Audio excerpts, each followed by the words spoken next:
What is going on, guys? Welcome to another episode of the Range Time Podcast. My name is not Cisco. And my name is not Isaiah. We're going back to that, huh? Yeah, we're going back to that. Return to the old ways. And today's episode, you saw the title, You Suck at Airsoft Part 2. If you haven't seen Part 1, make sure to go ahead and scroll back. It's a pretty good episode, I might add. I actually was a big fan of that one. But there's going to be a continuation of that, maybe going more in-depth and going, again, just more in-depth about the actual things that maybe not every airsofter keeps in mind when playing, and how to actually improve and how to be a better player overall. Yeah, so we're continuing this topic because we recently were talking just to ourselves about what's like our mindset, or what is our ideal performance when we're out on the field actually playing. And there's quite a few things that will dictate how you actually perform. So we're going to talk about a few different things. We're going to be talking about speed, which is a very vague term. Yeah. We're also going to be talking about like your range and accuracy. And we're also going to be talking about tactics. Now, all of these different things we're going to be talking about work in conjunction with each other on the field, whether you realize it or not, right? A lot more than most people even realize, I would say. Even people who do know it maybe might not realize to what extent that can actually be as a factor in how you perform and how you play on the field as a whole. Yeah, exactly. And it's funny how when you start to dissect things, you'll start to see how deep the rabbit hole goes. This is a long-ass rabbit hole that, we thought about it, like, I guess we could make a part 2, and then we started talking like, oh, wait, but that's too long. We don't want to, this could be like a 5-parter, honestly, if we really think about it. So if you do want to see more, or us talk more about this specific topic that you suck in Airsoft, let us know in the comments below. Before we get into it, we do have sales going on. Coupon code 20th was extended. Yeah, so it is going on to the beginning of September. You can save 10%. You can continue to save 10% off the entire Airsoft GI website.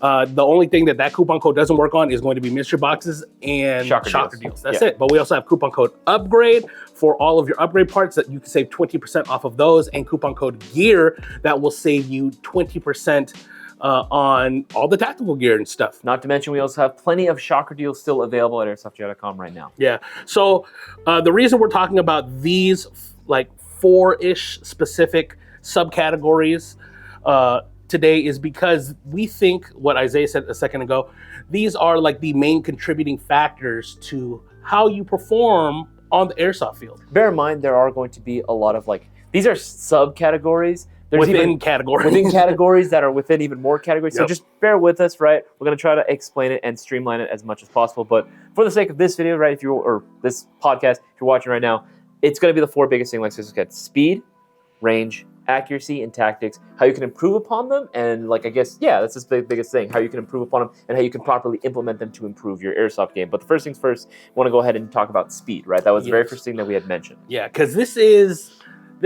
a multi-layered category. So speed, what are we talking about? Multiple layers. Yeah, what are we talking about specifically? Are we talking about the speed of your airsoft gun?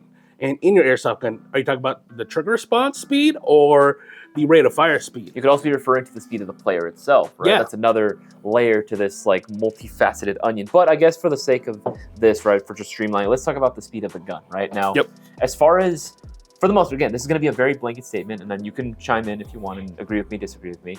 But for the most part, most stock guns, if we're talking even some of the high performance or high costing airsoft guns that you get right out of the box, in terms of just rate of fire, they're all going to be pretty dang similar. Yeah. Obviously, there are some exceptions. Yep. I'm pretty sure you can guess. Yeah. Displayed on the table for prop is going to be the MGC4 Mark II. Available right now at airsoftgi.com, so make sure you grab yours. And in combos. And you can use coupon code 20th, just saying. But I think for a quote-unquote stock airsoft gun, as a blanket statement, they are going to be performing very similarly. Now, what Isaiah did say, depending on the airsoft gun, will depend on the exception, right?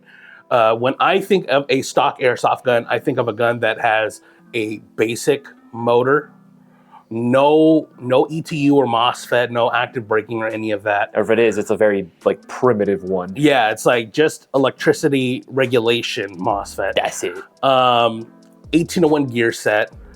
and then going to be shooting around 400 FPS. That's actually, I'm glad you talked on that, the 18-to-1 gear set, because that is going to be like, for the most part, right, the standard for like most airsoft guns, at least that we see here in the US. I'm sure that there are some, again, that break the exception, like even in the Arcturus, the limited edition PE models. Oh yeah. Those will be using 13-to-1 gears, which is really, really cool. But those are like limited edition, and they're very expensive. Yeah, like for the average person, someone who's willing to spend maybe $200 to $300 on an airsoft gun, you have a wide variety of airsoft guns to choose from. And within that price range, you definitely have airsoft guns that have like electronic triggers with active braking, like Classic Army ECS, Lancer Tactical Gen 3s. That's the only two that I can think of off the top of my head. Arcturus. Oh yeah. Well, the microswitch trigger. I don't think their microswitch trigger actually helps in terms of its actual speed. No, of course not. It just feels good. I'm just listing off features that they would offer, why they would probably be at like a higher price point, typically in that $200 range. Yeah, but so considering the stock airsoft gun 18-to-1 gear set, like basic ass motor, no electronics, these type of airsoft guns are typically being powered by a 9.6 volt battery, nickel metal hydride, or a 7.4 LiPo battery. Not to say that you can't plug in an 11.1 into them. You can physically do it as long as the connectors are the same.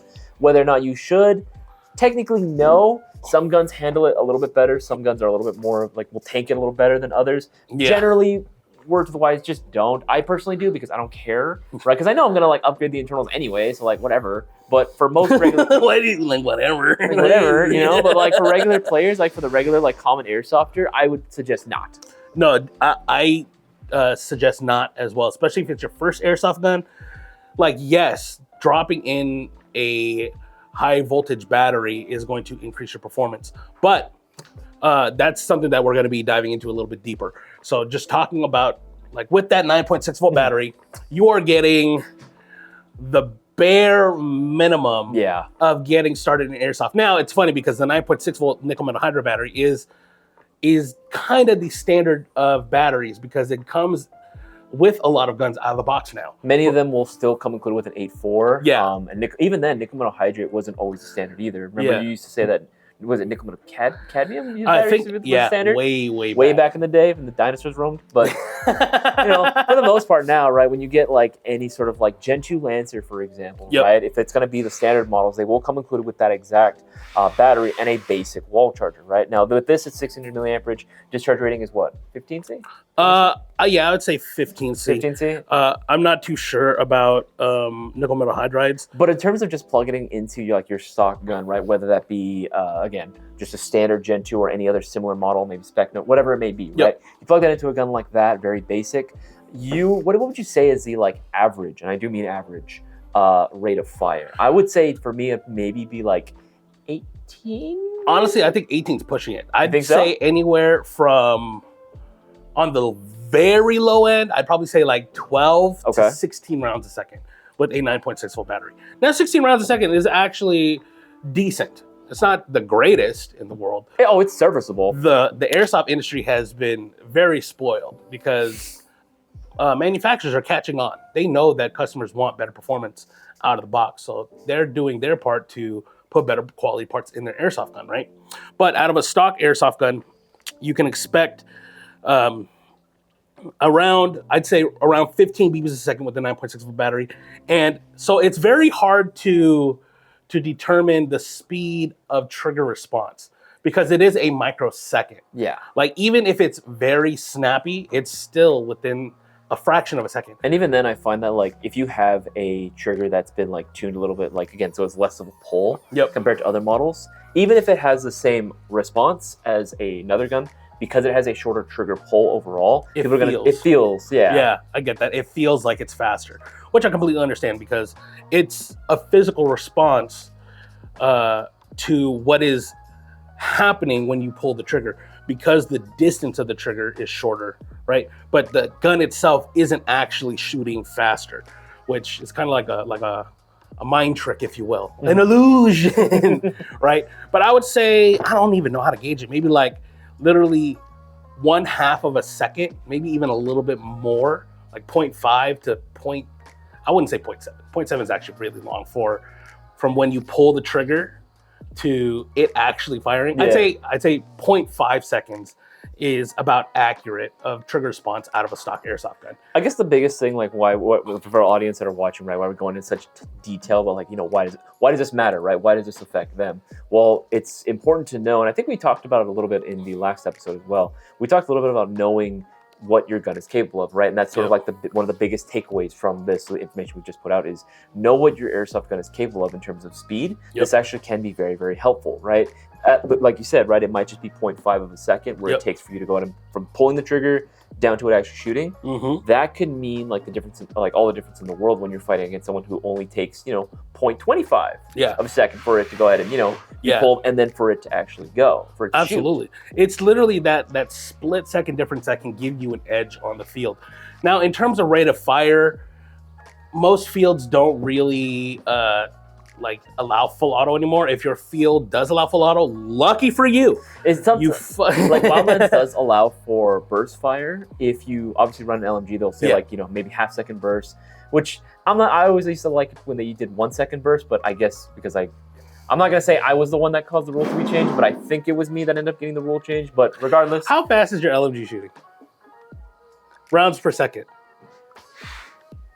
Maybe 33? The fuck? 33? Okay, it's a 2-stage trigger, all right? I don't even then, 33. Okay, so that's me going all the way. If I were to go like half, maybe like, I don't know, maybe anywhere from 28 to 30. Okay, so it's a 1 second burst? Yeah. That's 30 rounds downrange. I'm not shooting it all at once at one person. I know, but mathematically, right? Even though if that's not what it actually is, like 30 rounds a second, a 1 second burst is 30 rounds. I mean, yeah, but like again, I'm not putting it all in one person. I'm not a toxic. No, I know you're not. And I don't mind. I didn't mind like the rule itself, but until like people started getting like when they see that I have an LMG and that I'm actually getting like good amount of kills with it, because I play more aggressive with it. Yep. They see them getting a lot of kills. I get a few saltier players that go and is like, oh, is he holding it down for just 1 second? I'm like, yeah, I'm holding it down for less. Yeah. And the refs are like, I know you're cool, dude. I know who you are. Like, obviously you're not gonna do that. I'm like, thank you. We'll tell them. Yeah, please.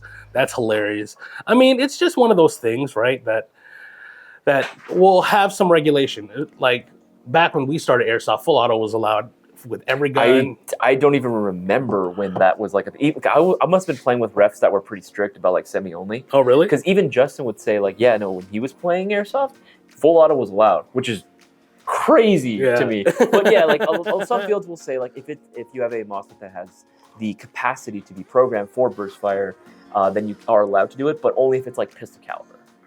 That's kind of a cool rule. Yeah, no, that's actually cool. Like it's an SMG. That's actually sick. So knowing that, again, that's another thing too, just in general, we'll talk about later, is knowing the field that you're playing at too would really help out. Yeah. Kind of goes into tactics. But yes, if your field does allow it, knowing the rate of fire that your gun is capable of can be very, very handy. Absolutely. And why does the speed of your airsoft gun's cycle rate matter? Now, what Isaiah said, in semi-auto, the fraction of a second can be the make or break difference. You can get the shot off before your opponent, right? You come up, or your gun's already up, which is a tactic we'll talk about later. Yeah. And you pop the shots off before your opponent can. That can get you the kill rather than getting killed on the field, right? Makes sense. In terms of rate of fire, back in the day, it used to be, hey, send as many rounds down range to keep their head down, to keep them from peeking the corner or whatever. To keep the enemy from being squirrely and advancing on your position. It's a deterrent more than anything, really, at the end of the day. Yeah, no, exactly. That's the main part of rate of fire, is to keep heads down. Like, I'm not going, if I see a target that is in the open, pants down, literally caught him off guard, I'm not going to full auto, burst them. Of course not. We at Airsoft Jai do not condone that type of toxic behavior. That's just not okay, no matter what field, no matter what play style you may have. Don't be a dick. Absolutely. But at the same time, to guarantee my kill, I am going to send a few shots down. Right? That's fine. Yeah, right? Like, I'm not, again, 30 rounds a second. What? Like, I'm not, that's a dick move. But I think a side effect of getting better trigger response is going to be getting an increased rate of fire as well. Now, there are techs out there and people who want to build as high rate of fire as possible, just to see if they can do it. And that's totally cool, right? But it depends on how you're actually using it. For a stock airsoft gun, it may seem really far away from what you actually have, right? It's like when you hear something like, oh yeah, I upgraded this, I upgraded that, like, oh man, I'm gonna need to spend so much money and get all these parts and find someone to install it. Honestly, you can do a lot of simple things to get better response out of your airsoft gun if you are willing to do so. Number one, is it gonna be motor? No, it's actually gonna be the battery itself. That's fair. Now, Isaiah said, a lot of airsoft guns can accept an 11-1 LiPo. Now, we have a whole video about LiPo batteries and what you should expect and the wear and tear it can do to an airsoft gun. If you haven't seen that video, go check it out. But something to increase your trigger response and rate of fire without even touching the airsoft gun is going to a stronger voltage battery, right? The stronger the voltage, especially if it has a higher discharge rating, will increase the trigger response and rate of fire because the bigger battery, or the more juice it has. Yeah, think of like a V8 versus a V4, right? At the end of the day, it's just another, it's a higher power source, right? So it's obviously going to have a pretty big effect on how the gun performs. You take an airsoft gun, any airsoft gun, plug in a 7.4 battery, and then plug in an 11.1 and just shoot both, right? See what happens. Yep. You will notice a night and day difference between the two batteries in terms of performance. Now, again, this is a matter of not whether you can, because again, theoretically, as long as the connectors are the same with the gun and it'll match, then yeah, it'll technically speaking accept any battery. Yes. But again, it's a matter of whether or not you should. Just because you can feed your dog chocolate doesn't mean you should. That's good. I like that. You know what's fucked up though? Dogs really love the taste of chocolate. Do they? Their taste buds are like, oh, this is delicious. But it kills them. Kill them. So yeah, that's actually a good metaphor because a stronger battery, depending on the gun that you have, will not, honestly, even I would say this for every airsoft gun, a stronger battery will kill your airsoft gun faster. It definitely puts a lot more wear and tear on the internals, that's for sure. Exactly. I mean, granted, of course, there are higher end guns and custom builds that are made to work with an 11.1, but for most stock airsoft guns, an 11.1 is going to be too much juice. If you are willing to risk it though, that is a way to instantly get better trigger response and rate of fire. It's not going to be very much. It's not going to be what you think of getting to like 30 rounds a second, like from the 15 rounds a second. It really isn't, right? But you are going to see the faster trigger response. Maybe you're going from like a 0.5 second trigger response to maybe like a 0.3 or maybe a 0.35. It's minute, but you will feel the difference. And you'll also feel the difference in the rate of fire. That will increase a little bit more, maybe like 5 or so rounds per second That's increase. Fair. Right? That's fair. I would say 5. So that is something that you could do without even touching your airsoft gun. But again, know what your gun is capable of. See what the gun's rated for and look around. Honestly, I would say that most airsoft guns can take an 11.1, but stressing the part that it will wear the gun out faster.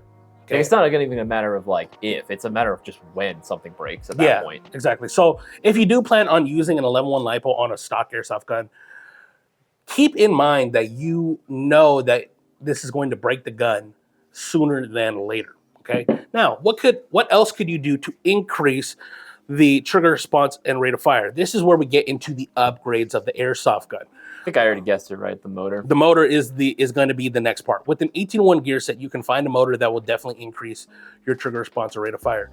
Now, there are typically two methodologies that you would follow in airsoft. Two main techniques, I guess, or principles. Yeah. Those usually being, if I'm assuming correctly, it's going to be high torque versus high speed. Yes, and there are some motors that are dubbed as balance motors, which give a combination of good trigger response and a good rate of fire at the same time.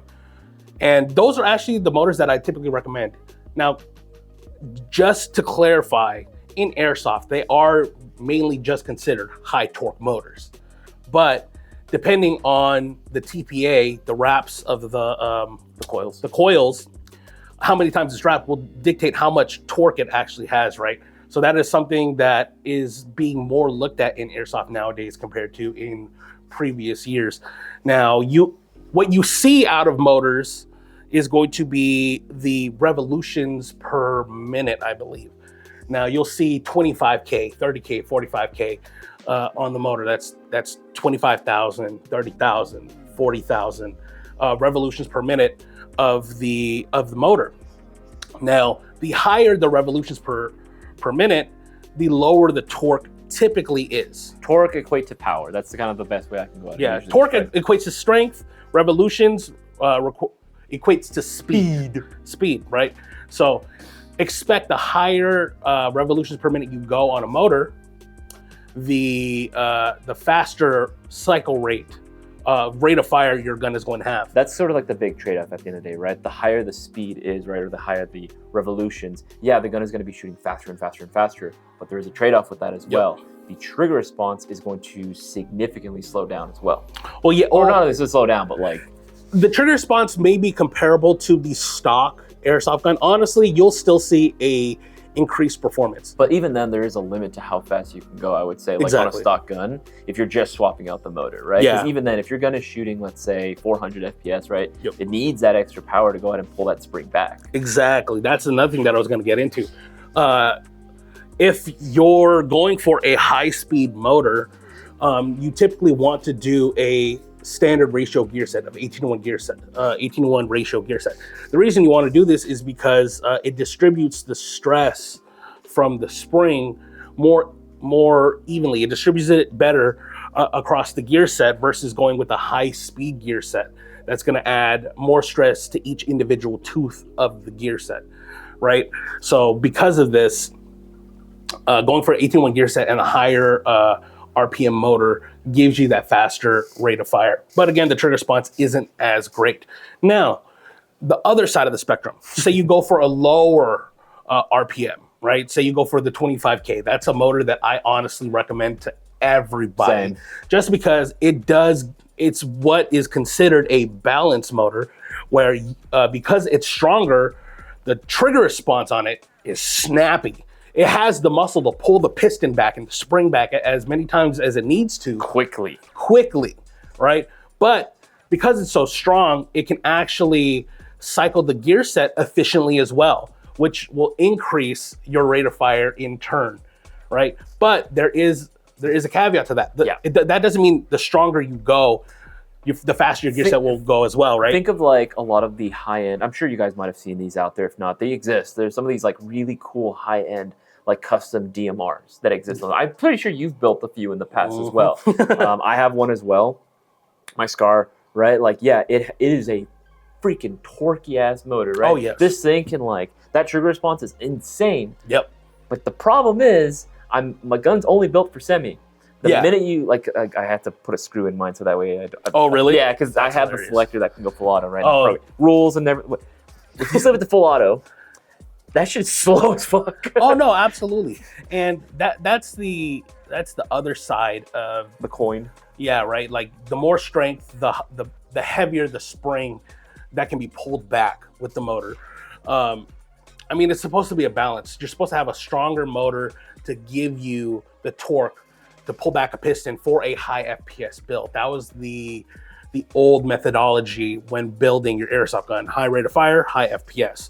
But now with airsoft technology, you do have the best of both worlds, right? Yeah, exactly. Like, you do get those options. Yeah, they'll still, we at Airsoft GI will still sell motors that cater towards both methodologies, or both, I guess, like internal upgrade techniques, whatever the term you want to use, to both styles. They'll cater to both, but there are more and more people who want both, right? People just keep asking, ¿por qué no los dos? So manufacturers that start to come out with more and more motors, more options that do offer both. He threw me through a loop with the Spanish. I heard, ¿por qué no los dos? No los dos. Why not both? Yeah. Oh, that's hilarious. Don't you remember the old Bill Paso taco commercials?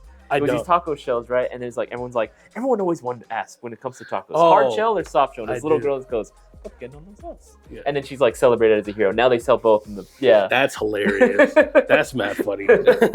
Old commercial in the 2000s. Yeah, absolutely. It's just one of those things that you can play around with. But if you were to take your 18-to-1 gear set and just swap out the motor. Now, when you swap out the motor, it's highly, highly, highly recommended that you reshim your gears to your new motor. I see it way too often where people just go ahead and do a swap in the gear. And don't get me wrong, I've done it before. Yes. I'm pretty sure we're all guilty of it. However, it is, especially depending on the motor, if you are going for something that's on the further end of the spectrum, be it high torque or high speed, you definitely need to reshim that gearbox. Yes, absolutely. So if you wanted to take your stock gear set, a lot of airsoft companies, the gear sets are actually fairly decent now. Like they can withstand a good amount of stress. So if you were to just swap it out, I would recommend going anywhere from a 25K to pushing the limit at a 35K, honestly, between the two. Reshim your gearbox to the motor and you will see the increase in performance, whether it be trigger response or rate of fire or a combination of both, depending on the specific motor and the specific setup that you're aiming for. Okay, no, I think that pretty much covers it as far as like most about speed. I think there is one thing though that we are ignoring, one small little tiny 6mm factor that we're not taking into consideration. That's got to be the BBs. So BBs is going to... This will be the transition for the next one as well, which we'll say is going to be range as well. Yeah. This will be the transition, but that can also affect it as well. Yes. To an extent. Absolutely. So how much time do we got left? Oh, we got like 2 minutes. Okay, so this does lead into the next category of range. So another measurement of speed in airsoft is going to be FPS, the velocity of your airsoft gun, right? I will say it's not the most accurate thing in the world. It is definitely not the most accurate. It's definitely not. So joules is a thing, you know. It's the rest of the world, if I'm not mistaken, uses joules, man. I do believe so. Right? Well, like at least most of the world. Some still measure in meters per second. Oh God. Yeah. Damn it. Yeah. Oh, this is. I hate that we're not all on the same goddamn measuring. Welcome to America, brother. I hate when fucking having to use football fields per lunar landing as a measurement. All right, I fucking hate this. All right, let's just get all on the same page. That's mad funny. So yeah, I mean that's true, but I mean FPS is something that most people attribute to range, which is a factor. But it's not the main contributing It's not thing. the sole factor. No. Right? It's definitely not. And I think that's been proven with a lot of our videos, especially with like the unicorn interbarrels and buckings, that you can get a increase of range with just swapping the barrel. And these are on we're talking like on TM guns, right? Like stuff that's not shooting over 300 FPS. Yeah, absolutely. And it's just one of those things that you do want to fine tune, but if you are stuck within your parameters of your airsoft gun, what could you do to increase your range is definitely going to be the weight of BB and the type of barrel that you're using. To increase your range is definitely going to be a 2-part factor. Honestly, 3 if we're diving in a little bit deeper. It's going to be your inner barrel, your bucking, And your hop up. Yeah. Right. Now, the quality of BB and the weight BB you use, we'll talk about a little bit later. But just as a hard increase of range, your inner barrel is going to play a key factor. Now, last week we had our unicorn range test video go live, and it's actually really, really surprising to see how much of a performance difference that you get with just a simple swap. Yeah, with a simple swap, but with a well-treated barrel. Now, a lot of airsoft guns nowadays will come with a quote-unquote tight bore inner barrel. Yeah, you see it in brands like Specna, you will see it on Arcturus, you'll see it on Lancer. It's very common practice now. This is like the new standard. Yeah, so 6.03 millimeters in diameter is like the best quote-unquote balance of tightness to like, it's hard to explain. Go watch our video. Yeah, but there's several factors going on in there, right? Like, again, if you're comparing stock inner barrels to upgraded ones, there is going to be a difference in terms of quality, the way it's treated, the way it's manufactured. Even. A little known fact, in case you guys didn't know, OEM for Unicorn Airsoft was I didn't know that they were also the OEM for TM as well. Yeah, so Unicorn, is actually very surprising. So now there are plenty of different aftermarket barrels out there. There are the cheaper like brass inner barrels. Those ones are the ones that you would see in most airsoft guns. There are really, really cheap aluminum barrels that you should not go for at all. There is sometimes steel or a different type of metal for the barrel. Now, everyone has their preferences. So before all you keyboard warriors start telling like, oh, make sure you go with this one, don't go with it. Like, shut up. All right. So one of the main, I would say the main contributing factor to help with your range is the smoothness of the barrel. Now, with the unicorn barrels, they do have a nitroflon coating. Is that how you say it? I believe it's nitroflon. I've been saying it wrong this whole time. Have you been saying nitroflane? I don't know. Isn't it FLON? I don't know. Flon? Hey man, I don't want to get criticized by the man with dyslexia, right?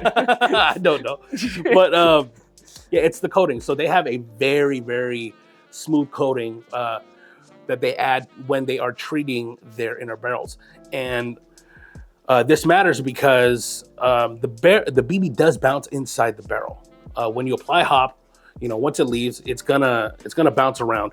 I think we measured it out like it's roughly 1 bounce per 100 millimeters of inner barrel length. Something like that. Something like that. Another way to equate it to, another way to think about it as well, is that the smoother it is, the less friction you're going to get when your BB is actually traveling out, which is what you want. You do want a smooth ride all the way through, as opposed to again, with what causes jams, right? You have any sort of rock, it causes friction. Yep. It's just a high amount, but it is still friction nonetheless. Yep, exactly.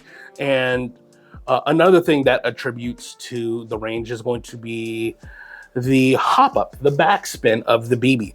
Now, here, we got your BB right here. Traditionally, right, when you have a hop up chamber inside of your airsoft gun, right, it comes up, there is a rubber nub that makes contact with BB, and you can apply how much downward force you want as it's traveling out, right? So say you adjust it quite a bit, right? It's gonna add some backspin, so it comes out, it'll hop up a little bit and then fall down eventually. Actually, I think we should backtrack.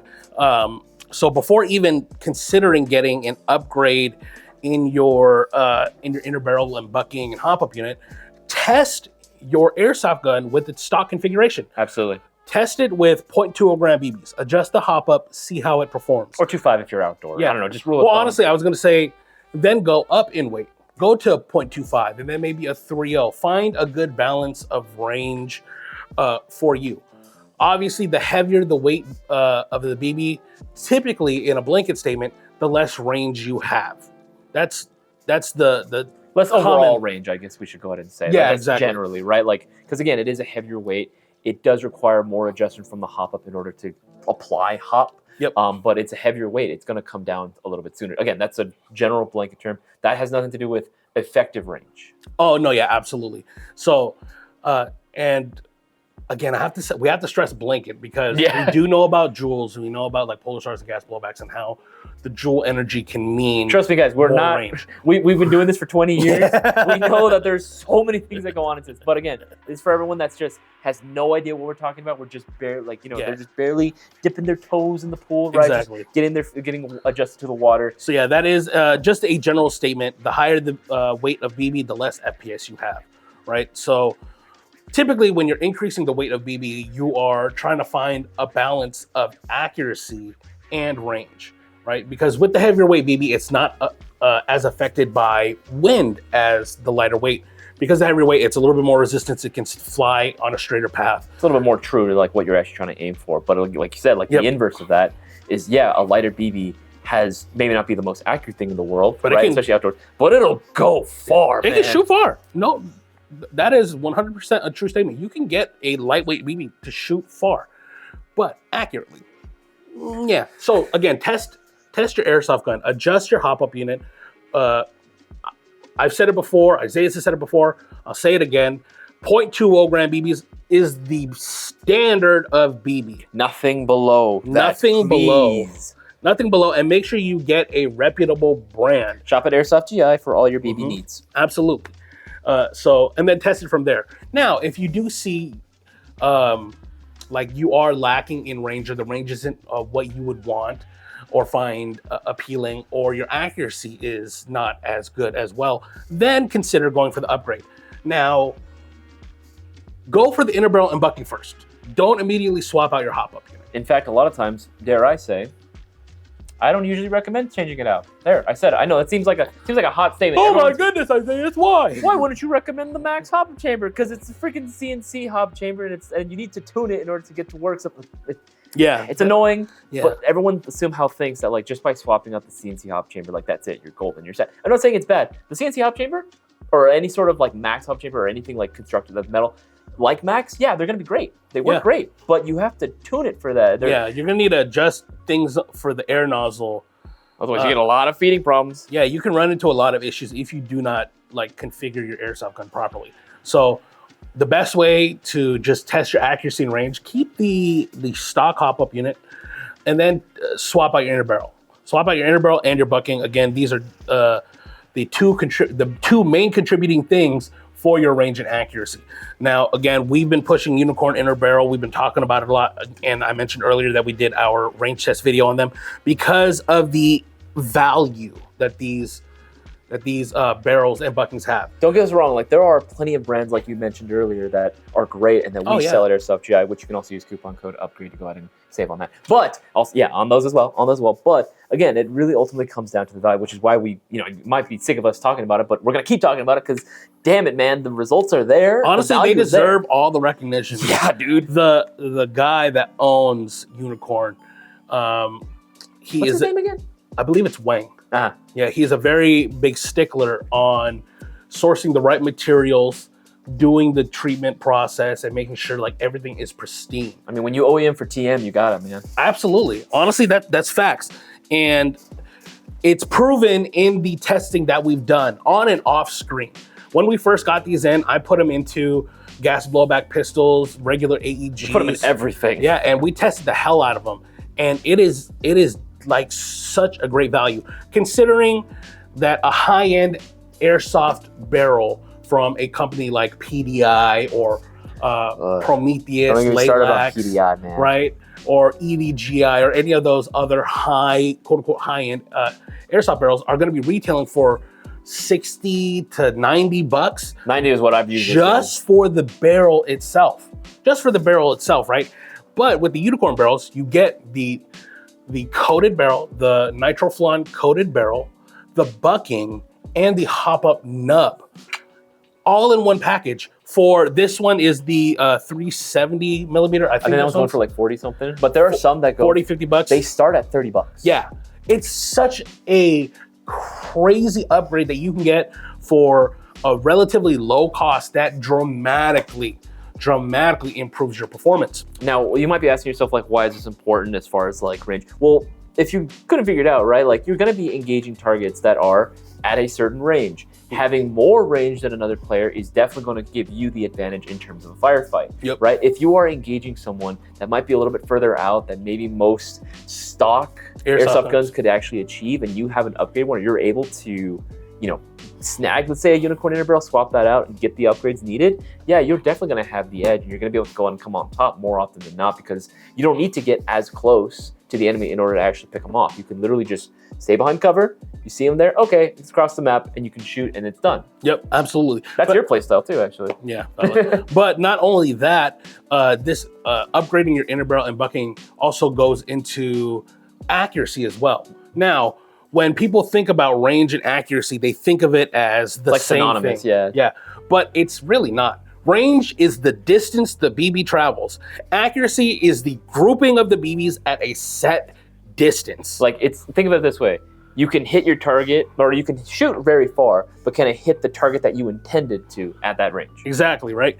And going for a well-treated aftermarket barrel will not only increase your effective range, meaning like how, like we could say range and it lands at like 300 feet, but it's like hitting the floor at 300 feet, right? But the effective range of like you're shooting, aiming for a target and it's landing on target. You get an effective range increase and a accuracy increase in the grouping still being tighter, especially at those further distances. That's where it really matters, because you can get like really like other like tight bore inner barrels and get good groupings at 10 feet. That's only 10 feet, right? Yeah. But if you push it out further and further, the tighter the grouping is, obviously the more effective you are as a player. on the field, because you know that your airsoft gun is going to be able to reach that target effectively, so you can send rounds down range and get your kill. These are pretty much everything that you should consider with your airsoft gun when knowing the capability of your airsoft gun. So the trigger response and rate of fire, the range and accuracy. Actually, one thing that we didn't consider is also the magazine capacity as well. Actually, yeah, that's I don't know if this would fit into like speed or not, or I'm not sure where. Maybe a little bit of a tactics going in there. This will be our transition into tactics. This will be our transition. Okay, so knowing what obviously like what comes included with your airsoft gun is like going to be something that we've always recommended at GI, right? Always read the descriptions. Always look at what the package actually include, because a lot of times, you know, batteries and chargers are not always included with every single airsoft gun, right? Especially guns over $200, typically not, right? Echo One being like one of the very few exceptions. But one of the things that is almost guaranteed, I would say, with pretty much any airsoft gun is going to be a magazine. Now, what style or what type of magazine that you get is ultimately going to be up to the manufacturer, what they decide to include with it. A lot of times, though, especially in that, like, I'll say sub $200 usually, it's going to be like a high capacity magazine, right? Yep. We all know it, the good old winding wheel. Got one over there. I'm gonna grab one. Yeah, you got one? I'm going to grab one right over here. Let's pull one out right now. The good old winding wheel, right? The tactical Maraca. Right, gonna give you away your position like every single time, right? You gotta wind in between. Like this is a classic. And don't get me wrong, as much as we shit talk these, at the end of the day, these do serve a purpose, right? These are something that can be very, very valuable. Like these get the job done. If nothing else, right? If you're having issues with all of your magazines for whatever reason, you can ask any airsofter, right? Always have one high cap on your person. Did I tell you when I first started playing airsoft and like I was building my collection, I only ran high caps? Honestly, yeah, I did the exact same thing. Like, why would I want less rounds? Yeah, exactly. until you realize reloading it on the field is cool. Well, not only that, but for me, it was just, man, I hate doing this. No, yeah, the wheel is definitely one thing, which is something that I want to talk about. And I know Isaiah and I have talked about this multiple times on stream, in person, in different videos. It's how to use the high cap magazine. Now, these basically work as a funnel. There is a trap door that you open up, and then you pour BBs into. And then there's the reservoir that holds all the BBs. You can't see it on screen, but you pour them all in there, right? And then they sit in the reservoir. Now, at the bottom, what Isaiah said, there is a wheel that is on a tape spring. Just consider it a spring. When you wind this wheel, it's going to load BBs into a track that loads into the airsoft gun to shoot.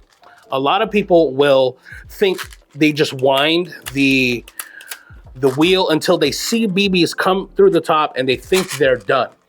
And then they call us later saying, my gun doesn't feed.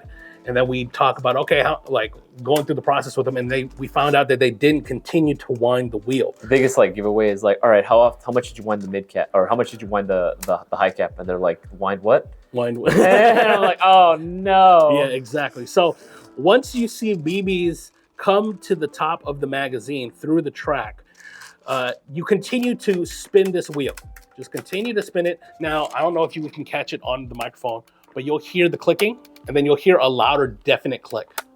You hear that? It's slightly louder. That click lets you know that the spring has reached the maximum amount of tension. Now, if you continue to do this, right, and you hear that louder click, it doesn't hurt the spring. It doesn't damage it at all. That just means the spring has the most amount of tension to continue to feed BBs into the gun. This can apply to any style of like high cap, like platform high capacity magazine, whether it's AKs, M4, it's all going to be using the exact same like design at the end of the day, right? And their main benefit of them, like again, like the name suggests, is going to be a high capacity. They can range in terms of like how much capacity they have. Typically though, at least for M4s, I usually notice it's like 300 plus. Yep. AKs, I usually notice it's like what, 400 plus? Yeah. I think there may be even lower, but generally that's what I've seen. Yeah, that's about accurate. And the main reason why you would want them is, again, like the name suggests, and like what I said earlier, why would you want to have less rounds on you, right? Having more rounds inside each magazine sounds like awesome, right? You're going to be spending less time having to reload, which honestly is kind of a tactic, I would say. Like being able to use like spend less time having to reload and just more time shooting is a good thing, right? I agree to that. So That is the main benefit of a high cap magazine. There are rounds in your gun and you continue to shoot. With a mid cap magazine, you are going to get significantly less BBs per magazine. Now, granted, there are magazines out there like the PTS EPM1 magazines that hold 250 rounds. Is it me, or does that still blow your mind that exists? Oh yeah, absolutely. It's absolutely insane that it exists and it works good. Yeah. When the There's a reason EPM1 that mag out, is expensive. Yeah, exactly. But the benefits of using a high cap versus a mid cap. Of course, the high cap, more rounds. With the mid cap, quieter. Let's say you fill up this magazine to complete capacity and it's filled to the brim, right? You're not going to hear that much BB rattle. But as you're shooting, your reservoir is going to start to run low and low. And as you're running, I love how you made the face too.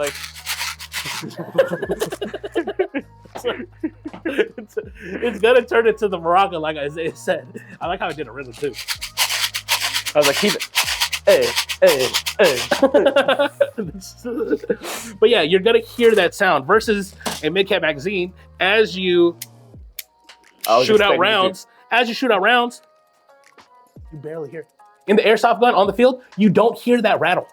You hear the wind more than you hear that. Okay. Not only that, again, not having to spend time or having to spend more time having to reload it. That's one trade-off. But think about it, you're not spending any time at all having to wind anything. That's actually true too, because of a mid-cap magazine, the way it's designed. There's one spring that is following the track of the BBs, so it'll actually just from the top make a drop. That's a whop, and then come back up. Damn it! Come back up, and then wind all the way down, and then the BBs are following that track on the inside. Started from the bottom, but now it's here. Yeah, and then the spring just pushes the BBs into the airsoft gun. That's the biggest benefit. And with that benefit, what you said, you don't have to wind the spring. That is something that I hated. We all hated about high cap magazines. And this is honestly something that you should do when you're done playing. Did you hear that? Hit the little BB catch right there to remove the BBs that are sitting in the track and to release the spring tension. Because if you leave that sitting for an extended period of time, it will wear out. And you will find that once you hit the maximum tension that the spring can hold, it's not as effective in feeding.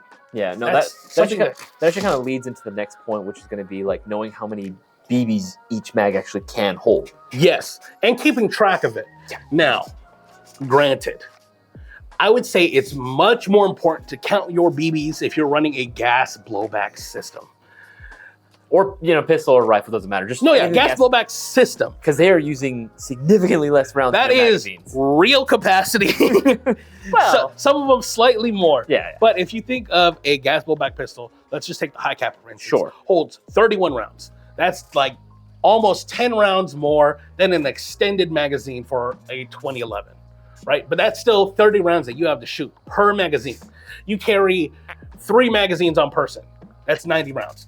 And let's say you have a gas blowback rifle.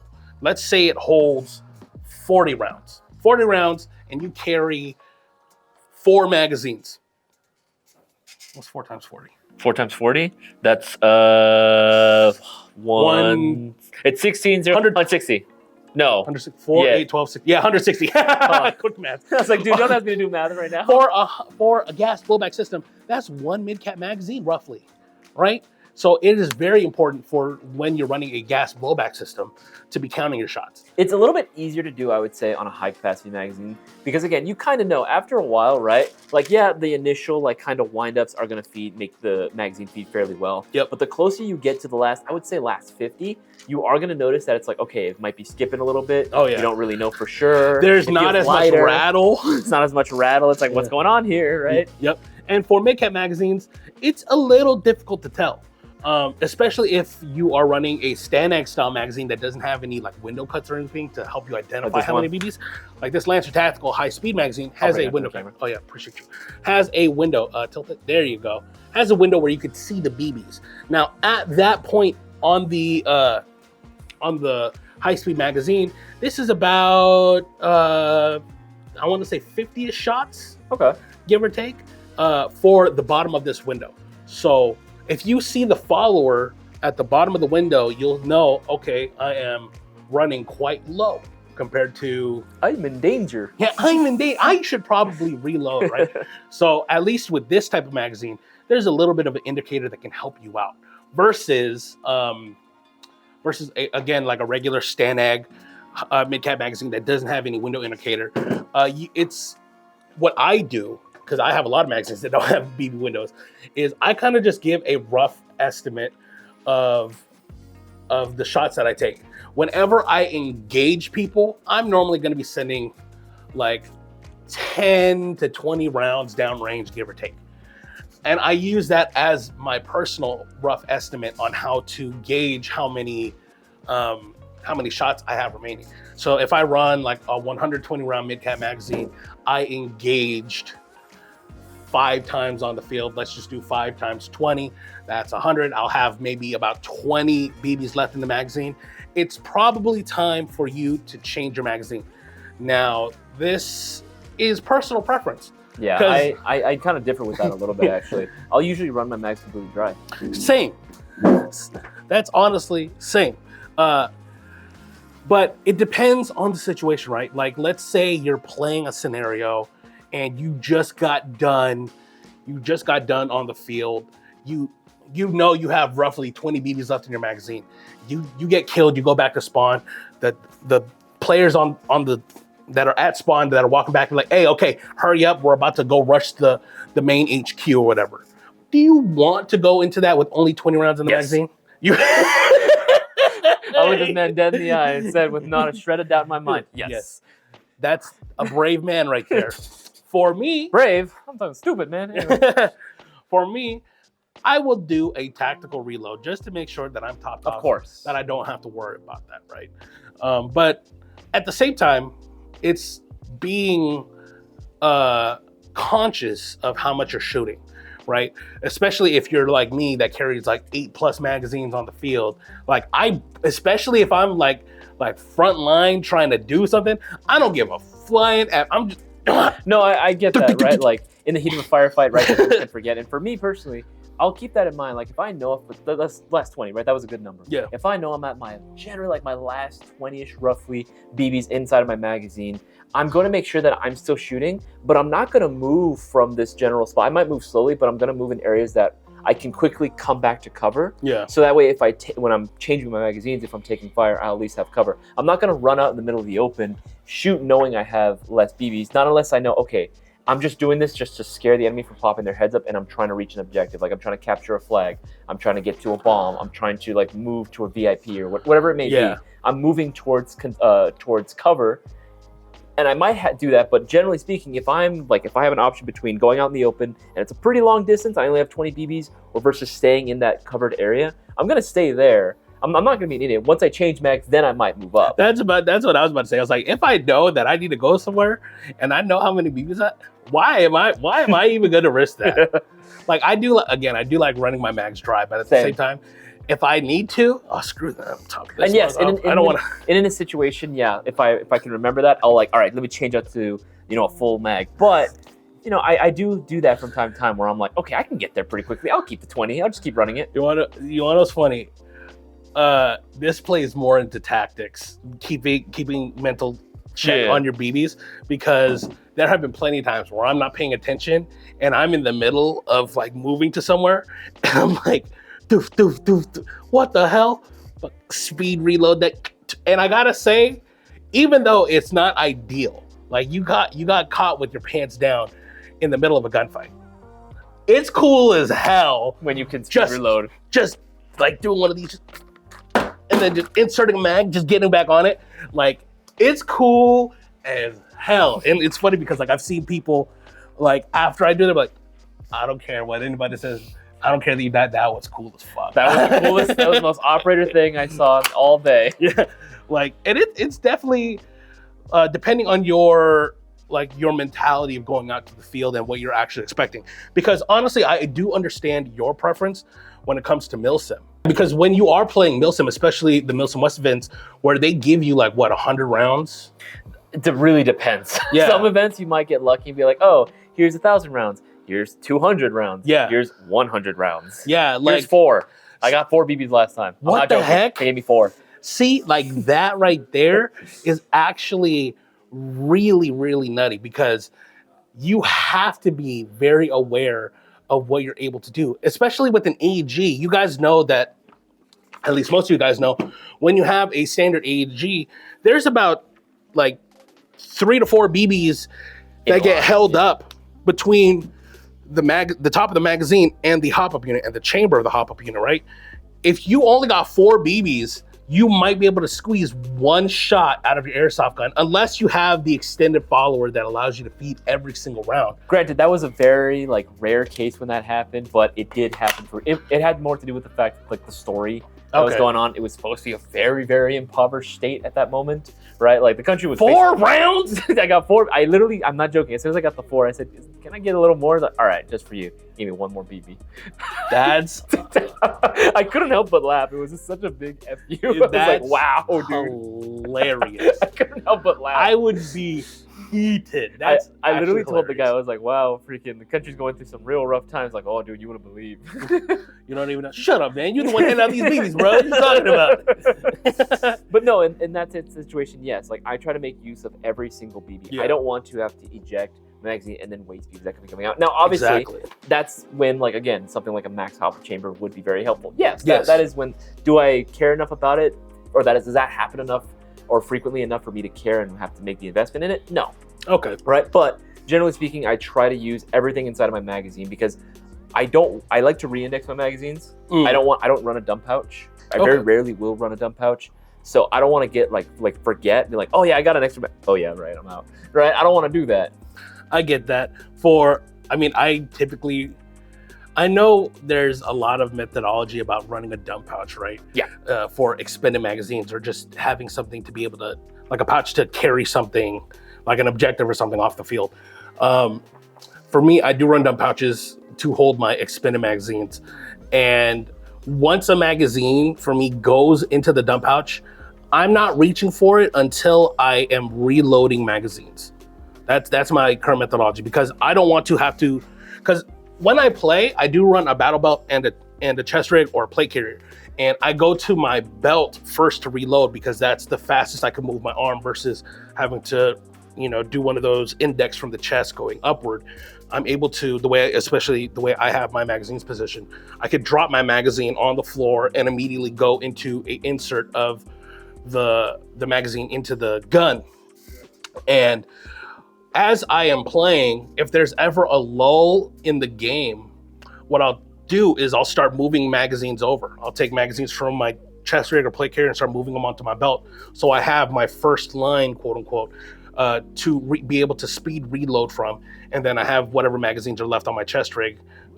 If I happen to go through, because I typically carry 3 rifle mags on my belt and 3+ on my plate carrier chest rig, typically 6. So if I go through technically 4 magazines because I put 1 in the gun and then 3 on the belt when I first walk on. If I go through 4 magazines on in one go and I have to start reloading for my plate carrier, I know shit is real. Like shit is crazy enough where I'm like, oh no, yeah, fuck all of this. Just go for the reload. Screw everything right now. Just get the objective done. Do what you got to do to get the kills or tag the enemy or complete the objective, whatever you got to do. And being able to know how much ammo is currently on your person is definitely going to play a factor in keeping you on the field longer. Because the moment you run out of BBs, what are you gonna do?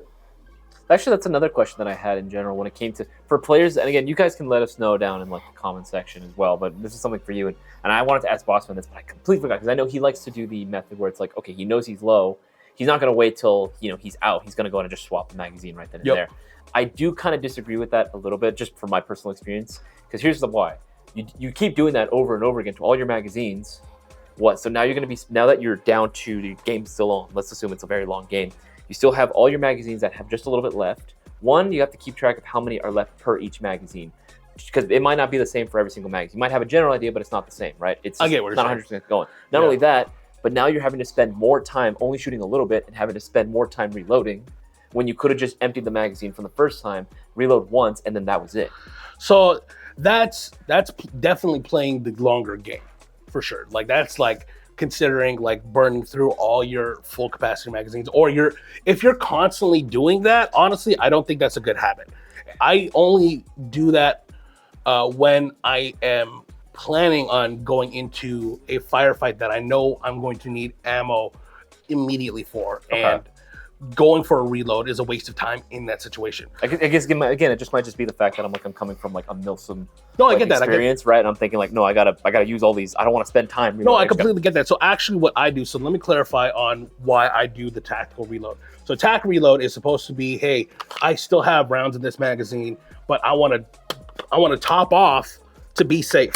So I have more rounds in my gun to make sure that I am good just in case. And then I can still use these rounds later.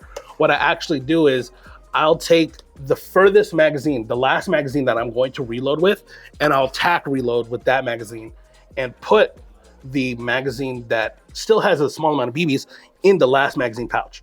So I have a fresh magazine in the gun. I have all the other fresh magazines that I'm gonna burn through. And if I happen to go through all of these magazines, I still have that last magazine with the 20, 30 rounds. You're only doing it basically with the first magazine that you use at that point, or like we're with one magazine, I should say. Technically the last magazine, and it depends. Like this could happen in the middle of a game, right? Sure. If I burned through 3 magazines like that are on my belt, I go back to like respawn or wherever, and I'm preparing to get back onto the field. What I do is I will take all the magazines from my chest ready to play carry and move them onto my belt, and then the very last magazine, that is a mid cap, I will tac reload. So I'll insert the fresh mag, put the partially expended magazine in that last magazine pouch. So I know that's still there and I can still use it instead of having to dig through the dump pouch to find that expended magazine or the partially expended magazine. Now I say the last mid cap magazine in my plate carrier because my last magazine in my whole goddamn loadout is a high cap. That makes sense. Again, that goes back to you should always, every player, doesn't matter what style or where you play, should always have at least one high capacity magazine just for the day, because you never know what's going to happen. I actually do the same thing because I run saws, I run 249s. I think you've even seen it before where I was having issues with my old 249 box magazine before I made the switch over to the nutsack. The old box mag was giving me a lot of trouble. It was, I don't know what was going on with it. Might have been the spring, right? But I had to ditch it, throw it in my map pouch, and then I swapped over to just my good old G&G high capacity magazine. And guess what? I didn't have any problems running that. I gotta say though, G&G, if there's one thing you got right over the years, it's their high caps. The high cap magazine, the G&G high cap magazine, for some reason, don't know why. For me, out of every single high cap magazine that I've tested, the G&G high cap magazine so far is the best high cap magazine, and it's a 450 rounder. Yeah, it's dope. So, but again, that is literally the last ditch effort. I will burn through my partially expended magazine that I tac reloaded with before I touch the high cap magazine. And it's funny because again, all of this comes together all at once when you're going on the field. Knowing your range and accuracy, knowing your edge on the field helps you out, and then keeping track of BBs, so how you're gonna perform, the trigger response, the rate of fire, the range, the accuracy, all that comes into effect with shooting the airsoft gun and engaging the target. Also is how many rounds do I have in my magazine? I have a fresh magazine, I'm good to go. Bop, bop, bop, bop, bop. Oh, I should probably top off. Bop, bop, bop, bop, bop. So that kind of knowing when and how to reload. How to reload is everyone has different philosophies. Like I said, I tac reload. There's something called the speed reload. I think there's something called an emergency reload as well. That might be a speed reload as well. So many different names and so many different philosophies when it comes to reloading. Honestly, there's no right or wrong way necessarily. The wrong way to reload is the way that gets you killed. I'll say that. That's the biggest thing. The right way is the one that keeps you still in the game. That's valid. I mean, there's even different methodologies from like old military training where you keep the gun pointed at them to make it think that you're still. I like how that was perfect. That was actually hilarious. I had to do a double take because I was like, did that actually happen? Oh, that didn't do it. That didn't do it. Oh, that was once in a lifetime thing. It's like a bottle flip.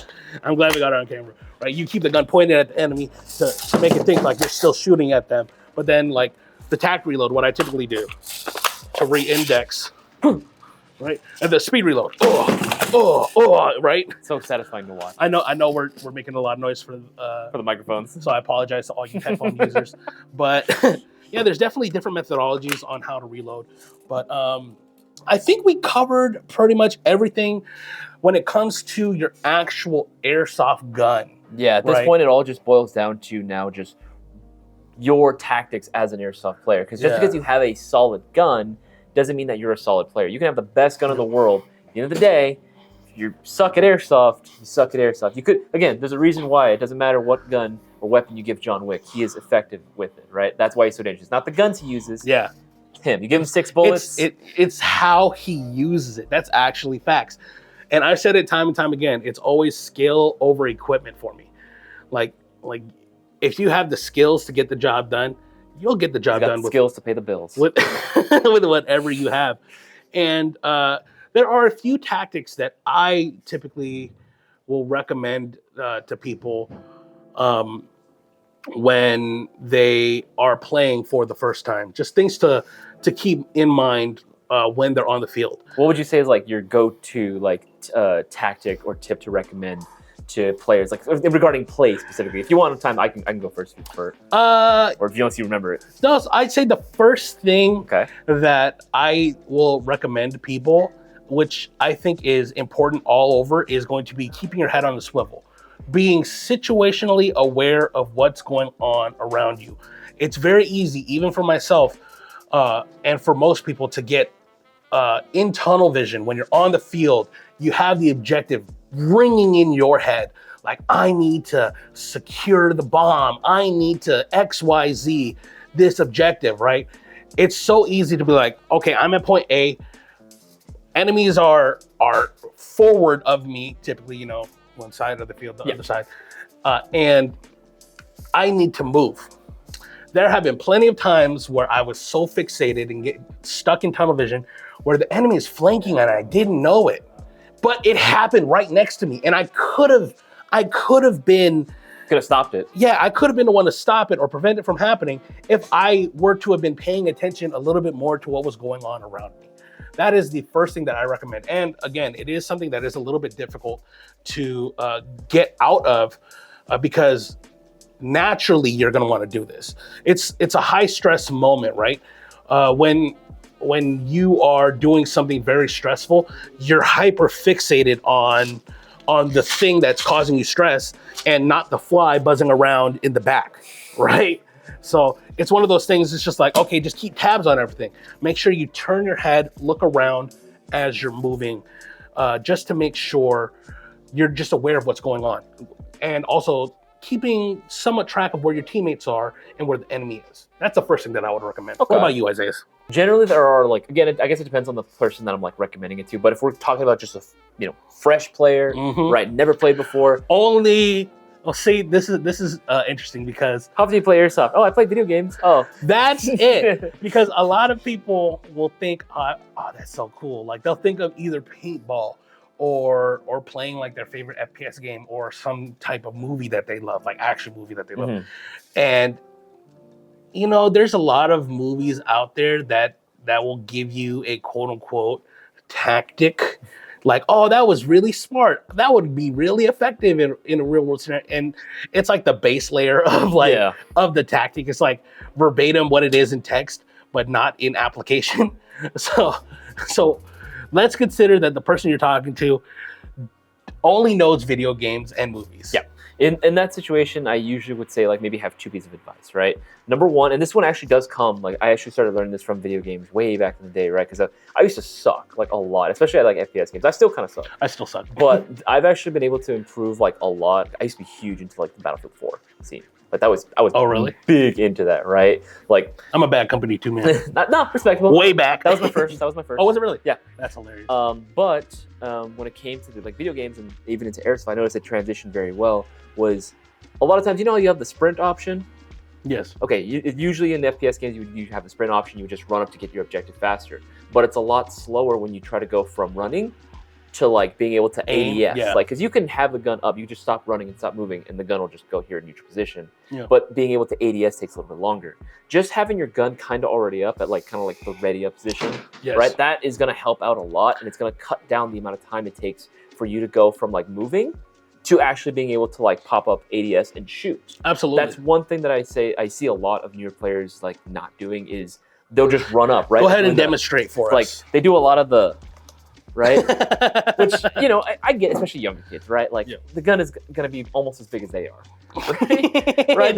It depends. Sometimes the little ones, like they're just running around, like kind of just doing this. Right, and it kind of is hard to go from this position to there he is, and then you kind of gotta aim. And then a lot of times they're like wearing the full face mask, right? So they can't even properly ADS anyway. Yeah, they got a lot of stuff going against them. But just having the gun in a position where you can easily just go from this to this is just makes things so much easier and faster, and it really cuts down on the amount of time. The only other piece of advice I would probably say would be, this is kind of a blanket or vague term. It's communication is key.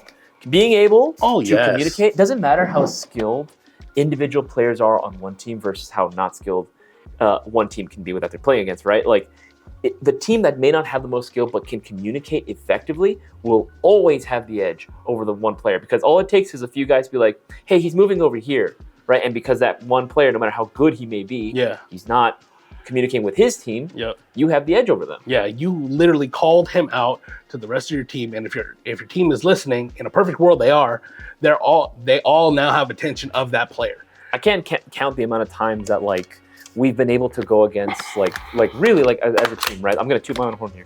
The amount of times we've had to go against literally insurmountable odds, and we've lasted a lot longer than what we were ever expected to do, is actually like all attributed to just the fact that we were able to communicate with each other very effectively and work together to make up for any of our shortcomings that we might have had. Yeah. If one area is lacking coverage, coordinate, move around, right? Switch around. If we have to switch the saw over, literally just throw the guns right over to the next room so that they can have more aggressive firepower in one position. Absolutely, you have to do that. Just being able to communicate with each other. Hey, like you said earlier, right? Because you had tunnel vision, you weren't able to see the enemy was flanking you.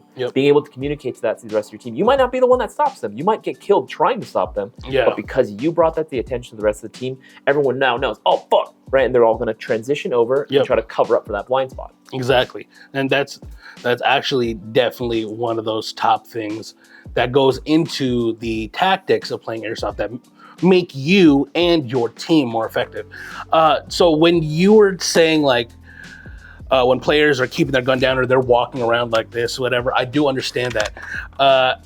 And I think that also comes into knowing your equipment as well, how fast you can pop your gun out to get on target, right? Now,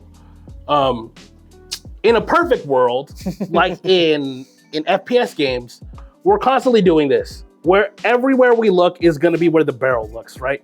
Wherever you snap that you're gonna just equipping one type of stock would automatically increase your ADS speed. Oh yeah, plus 5 ADS. Absolutely. But I would say know what your limits are. Now I've said this in a previous podcast, probably in the first episode of You Suck at Airsoft, where I talk about my limitations physically. I know how far I can run before I start running out of breath, before I start having difficulty communicating and things of that nature. I also know when my arms start to get fatigued, when you should rely on like your sling, or how you should hold the gun when moving also can help you get the edge on the field as well. So when I first start off the game, there's a big thing about, should you do barrel down, gun ready, or standby, or gun up, standby. I typically do gun up, standby. The reason for this is when I have the stock adjusted, I can fit it right into the crease of my elbow, and it's pretty secure on my hand. And I'm able to do the motion sprinting, of like striding my arms to get a bigger stride in running. I do the exact same thing. Yeah. It doesn't matter what gun you have ultimately, whether it's a bullpup.